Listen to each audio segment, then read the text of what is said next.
नमस्कार, आप देख रहे हैं 4 PM और मैं हूं अभिषेक मिश्रा।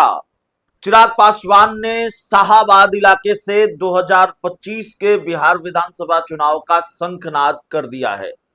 चिराग पासवान ने शाहाबाद इलाके से चुनावी अभियान की शुरुआत की और कल आरा में चिराग पासवान ने एक बड़ी रैली को संबोधित किया। नव संकल्प सभा के नाम से चिराग पासवान की पार्टी लोक जनशक्ति पार्टी रामविलास की ये रैली, और इस रैली में चिराग पासवान ने जो कुछ भी कहा उस पर अलग अलग वीडियो में हम लगातार बातचीत करेंगे। लेकिन इस रैली को लेकर और शाहाबाद इलाके से चिराग पासवान ने अगर चुनावी शंखनाद किया है तो इसको लेकर हमने यानी 4 PM ने जो बात कही थी उस पर पप्पू यादव ने भी मुहर लगा दी है। सवाल यह है कि शाहाबाद सीट को ही, शाहाबाद इलाके को ही चिराग पासवान ने क्यों चुना चुनावी शंखनाद के लिए। और अगर खबर यह भी है, हालांकि अब भी पत्ते साफ नहीं किए हैं चिराग पासवान ने कि वो शाहाबाद की ही किसी सीट से विधानसभा का चुनाव लड़ेंगे, लेकिन अगर शाहाबाद की किसी सीट से वो विधानसभा का चुनाव लड़ने जा रहे हैं, शाहाबाद से उन्होंने अपने चुनावी अभियान का आगाज किया है, तो ये खेल क्या है और क्या कंधा चिराग पासवान का है, बंदूक भारतीय जनता पार्टी की है। और निशाने पर नीतीश कुमार भी हैं, निशाने पर उपेंद्र कुशवाहा भी हैं। और सवाल तो यह भी है कि उपेंद्र कुशवाहा की हैसियत को कम बताने की कोशिश या उपेंद्र कुशवाहा को हैसियत बताने की कोशिश बीजेपी चिराग के सहारे कर रही है, और शाहाबाद में चिराग पर ज्यादा भरोसा है उपेंद्र कुशवाहा के मुकाबले बीजेपी को क्या, ये बड़ा सवाल है। पप्पू यादव पूर्णिया से निर्दलीय सांसद हैं, इंडिया गठबंधन का हिस्सा हैं। आधिकारिक तौर पर कांग्रेस में वो शामिल नहीं हुए हैं लेकिन इंडिया गठबंधन का हिस्सा हैं। और पप्पू यादव ने चिराग पासवान के चुनावी अभियान के आगाज पर अपनी बात कही है। पप्पू यादव ने चिराग पासवान पर तंज भी कसा है और पप्पू यादव ने बड़ा दावा किया है कि दरअसल कंधा चिराग पासवान का है, बंदूक भारतीय जनता पार्टी की है। पप्पू यादव ने कहा कि चुनाव लड़ना सबका सपना होता है, सबको पिता की विरासत मिली हुई है और मोदी जी के हनुमान है चिराग पासवान। ये तय करना भाजपा का काम है कि चुनाव नीतीश कुमार के नेतृत्व में होगा या चिराग पासवान के। देखना है किसके कंधे पर बंदूक रखकर चलाई जाएगी। और निशाने पर यानी पप्पू यादव के निशाने पर प्रशांत किशोर भी थे। उन्होंने कहा कि कुछ लोग पैसा लेकर राजनीति कर रहे हैं, केवल नीतीश कुमार को गाली देते हैं लेकिन बीजेपी पर कुछ नहीं बोलते। बीजेपी हमेशा पीछे से वार करती है। भाजपा जेडीयू के रिश्तों में अब दरार साफ दिख रही है। नीतीश कुमार को कमजोर करने की तैयारी हो रही है।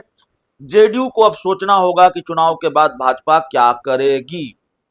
सवाल एक भी यह भी है, वैसे पप्पू यादव दावा कर रहे हैं कि भाजपा और जेडीयू के रिश्तों में दरार आ गई है, और कई बार ये अंदेशा होता भी है कुछ घटनाक्रमों की वजह से। पप्पू यादव का दावा बहुत हल्का नहीं है, इस दावे में थोड़ा बहुत दम भी है। लेकिन सवाल यह भी है कि पहले प्रधानमंत्री नरेंद्र मोदी शाहाबाद के इलाके में सभा करते हैं, विक्रमगंज में सभा करते हैं, और उसके बाद चिराग पासवान शाहाबाद के इलाके से ही अपने चुनावी अभियान का आगाज करते हैं।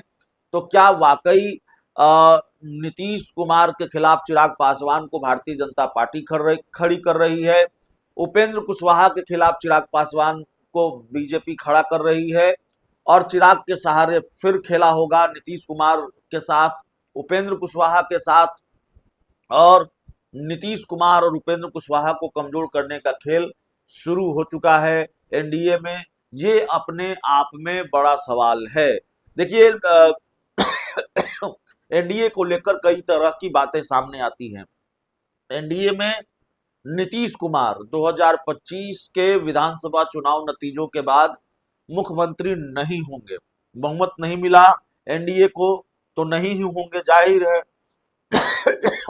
और अगर बहुमत मिला भी एनडीए को, अगर मगर का सवाल है, तब भी नीतीश कुमार मुख्यमंत्री नहीं होंगे।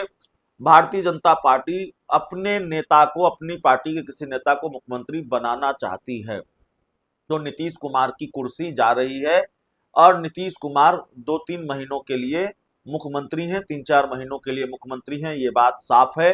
प्रशांत किशोर और कई लोग ये दावा भी करते हैं कि नीतीश कुमार मुख्यमंत्री नहीं होंगे, कोई और मुख्यमंत्री होगा। तो एक खेल तो ये होना है, लेकिन खेल की शुरुआत भारतीय जनता पार्टी ने क्या कर दी है। और चिराग पासवान को बहुत भाव मिल रहा है। चिराग पासवान की जो चमक दमक है वो भारतीय जनता पार्टी बढ़ा रही है, चिराग पासवान को फ्रंट पर ला रही है भारतीय जनता पार्टी। और ये सब इसलिए हो रहा है क्योंकि हमने कहा कई बार, हमने बताया कई बार कि क्या उपेंद्र कुशवाहा से ज्यादा चिराग पर भरोसा है।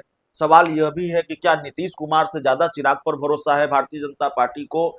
और नीतीश कुमार को लेकर एक जो परसेप्शन है कि उनकी तबीयत नासाज है, उनको लेकर एंटी इनकम्बेंसी है, इस खतरे से बचने के लिए क्या चिराग पासवान को आगे किया है। और क्या चिराग पासवान इतने जरूरी साबित होंगे, चिराग पासवान बीजेपी का काम आसान कर पाएंगे। बीजेपी ने जिस रणनीति के तहत उनको आगे किया है, अगर आगे किया है तो क्या, आगे किया है तो क्या नीतीश कुमार के विकल्प के तौर पर चिराग पासवान उभर पाएंगे। देखिए एक सर्वे आया, और कई बार ये एक सर्वे आया कि बिहार में मुख्यमंत्री की सबसे जो पहली पसंद है वो तेजस्वी यादव हैं, चिराग पासवान सबसे निचले पायदान पर है। हालांकि कल उन्होंने ताकत दिखाई है, और ताकत दिखाई है तो बीजेपी और जेडीयू को भी दिखाई है कि भाई देखिए हमारी क्या हैसियत है। तो माफ कीजिएगा।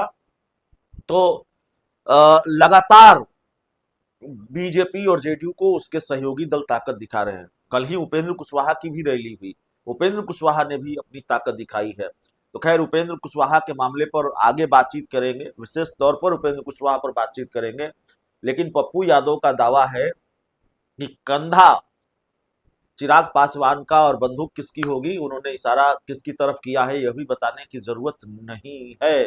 तो नीतीश कुमार के खिलाफ बीजेपी खेल कर रही है, नीतीश कुमार के खिलाफ खेल की शुरुआत हो चुकी है।